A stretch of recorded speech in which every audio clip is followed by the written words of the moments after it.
Assalamualaikum warahmatullahi wabarakatuh. Semoga kita sehat selalu. Oke, kali ini ketemu lagi dengan saya. Kita akan membahas mengenai sebuah teks editorial. Tetapi sebelum kita membahas teks editorial, mungkin kalian sudah atau bisa dikatakan sudah pernah membaca koran, atau kalian mungkin sudah pernah mendengar orang berpendapat, tetapi kalian lihatnya di dalam sebuah media. Nah, mungkin kalian juga pernah mendengar kata-kata tajuk rencana. Oke, kali ini kita akan membahas mengenai teks editorial. Teks editorial ini sama juga dengan sebuah tajuk rencana, atau bisa dikatakan dengan sebuah tajuk rencana. Nah, apakah itu tajuk rencana atau teks editorial? Teks editorial adalah sebuah artikel utama yang ditulis oleh seorang redaktur koran yang dimana isinya merupakan pandangan redaksi atau si penulis terhadap suatu peristiwa atau berita yang sedang menjadi sorotan pada saat itu, atau sebuah berita yang fenomenal, kontroversial, di mana di sini suatu masalah yang menimbulkan beberapa pendapat. Nah, itu disebut dengan teks editorial atau tajuk rencana.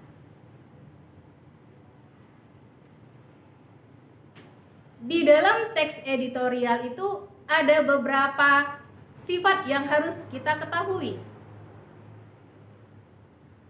Sifat yang pertama dalam sebuah teks editorial yaitu krusial, di mana di sini sebuah teks editorial ditulis secara berkala tergantung dari media atau jenis terbitannya. Ada yang terbitannya setiap hari, ada yang terbitannya seminggu sekali, ada yang sebulan sekali atau setahun sekali. 2.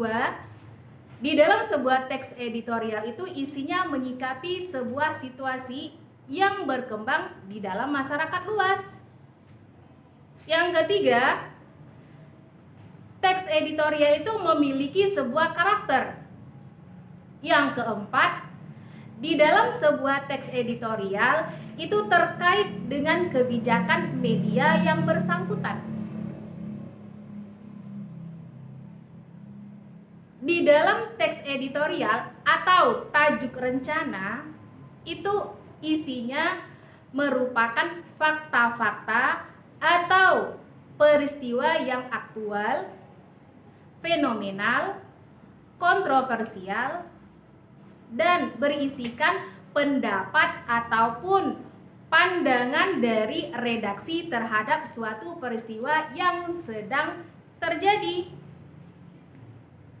Nah, sedangkan pendapat ataupun opini dalam sebuah teks editorial itu dia berupa kritikan, penilaian, prediksi, harapan, maupun saran.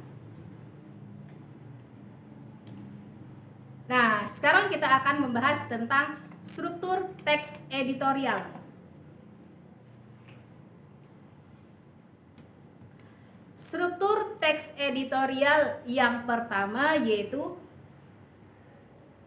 adanya sebuah pernyataan, atau maksudnya di sini pernyataan pendapat ataupun masalah yang sedang terjadi, masalah yang sedang berkembang pada saat itu. Itu struktur yang pertama. Struktur yang kedua berisi tentang argumentasi ataupun pendapat dari suatu redaksi. Struktur yang ketiga, penegasan ulang. Nah, sekarang akan kita bahas satu persatu. Struktur teks editorial yang pertama tadi sudah dikatakan bahwa pernyataan pendapat ataupun masalah. Nah, di bagian ini merupakan bagian awal dari sebuah teks editorial di mana isinya merupakan pandangan dari si penulis atau redaksi terhadap suatu masalah yang diangkat. Nah, bagian masalah ini merupakan pernyataan atau teori yang akan memperkuat dari argumen yang akan dibahas di dalam sebuah teks editorial. Struktur yang kedua yaitu argumentasi. Nah, mungkin kalian sudah tahu argumentasi itu kan pendapat. Nah, pendapat di sini merupakan bentuk alasan atau bukti yang digunakan untuk memperkuat pernyataan dalam tesis kita yang pertama tadi. Struktur yang ketiga yaitu penegasan ulang. Penegasan ulang ini dia berisi penguatan kembali terhadap pendapat ataupun argumen si redaktur tadi, di mana ditunjang oleh fakta-fakta di dalam bagian argumentasi. Nah, itu tadi ada 3 strukturnya. Sekarang kita akan membahas tentang kebahasaan. Di dalam teks editorial ada 4 kebahasaan. 1. Di dalam teks editorial ini dia menggunakan kalimat retoris. Yang kedua, yang menggunakan konjungsi. Konjungsi yang digunakan adalah kausalitas. Yang ketiga, dia menggunakan kata ganti penunjuk. Yang keempat, menggunakan kata populer. Sekarang kita bahas satu persatu. Di mana tadi sudah dikatakan kebahasaan di dalam teks editorial ada 4. Kita bahas poin yang pertama. Poin pertama, teks editorial ini menggunakan kalimat retoris. Nah, apa itu kalimat retoris? Kalimat retoris di sini adalah kalimat pernyataan yang dimana dia tidak ditujukan untuk mendapat suatu jawaban. Jadi dengan kata lain di sini tidak perlu kita menjawab dengan pertanyaan yang diajukan oleh si redaktur. Kita sudah tahu sendiri, oh berarti yang ditanyakannya ini. Nggak perlu kita menjawab. Itu disebut dengan kalimat retoris. Yang kedua, di dalam teks editorial menggunakan kata-kata populer. Apa tujuannya? Tujuan digunakan kata-kata populer di dalam teks editorial adalah untuk mempermudah si pembaca dalam memahami teks editorial. Yang ketiga, di dalam teks editorial menggunakan kata ganti yang merujuk pada waktu, tempat, peristiwa, atau masalah lain yang menjadi fokus sebuah ulasan yang diulas oleh teks redaktur atau redaksi. Sedangkan kebahasaan yang keempat menggunakan konjungsi.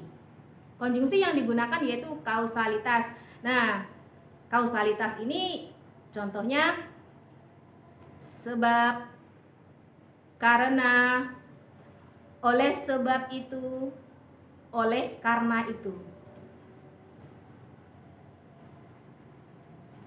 Ini ada contoh dari teks editorial, di mana contoh teks editorial ini sudah ada strukturnya.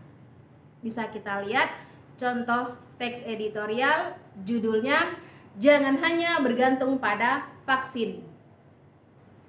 Nah, di sini kalian bisa membaca contoh teks editorial jangan hanya bergantung pada vaksin. Di situ sudah ada struktur, sudah ditentukan mana pengenalan atau tesisnya, mana argumennya, dan mana penegasan ulangnya. Nah, mungkin kalian bisa baca. Oke, saya kira sampai di sini pembelajaran kita. Mudah-mudahan apa yang disampaikan bermanfaat buat kita semua. Saya akhiri dengan wabillahi taufik wal hidayah. Assalamualaikum warahmatullahi wabarakatuh.